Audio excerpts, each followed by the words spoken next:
What's up guys, dumating na nga dito yung guys, Naruto X MLBB na guys, na mapa. Tingnan nyo guys napakalupit at napakaganda guys, parang realistic talaga. Napakalupit oh. Pati yung yung tore nyo guys, parang Konoha Village na guys. Grabe, napakaangas. Kasama pa yung frag ni Naruto dito guys oh. Oh. Ang angas no. Magiging kumpleto na talaga na Konoha Kage talaga tong building na to guys, tingnan nyo oh. Pati yung building oh.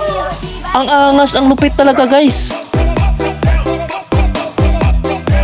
Tapos yung Lord, ala, ang angas ng Lord guys. Tingnan nyo guys ha. Oh, pati yung mga minions guys oh, ang lupit. Grabe guys, ang angas ng Mobile Legends guys. Hindi talaga nila pinapalampas talaga tong na to. Collaboration nila sa Naruto. Pati yung mga minions ang angas oh. Ang cute men. Grabe. Ang angas oh. Kayo guys, anong masasabi niyo dito sa upcoming Naruto X MLBB guys? Sulit ba? Sulit ba yung pagka-addict nyo sa ML? Ang angas no? Oh, tingnan nyo naman.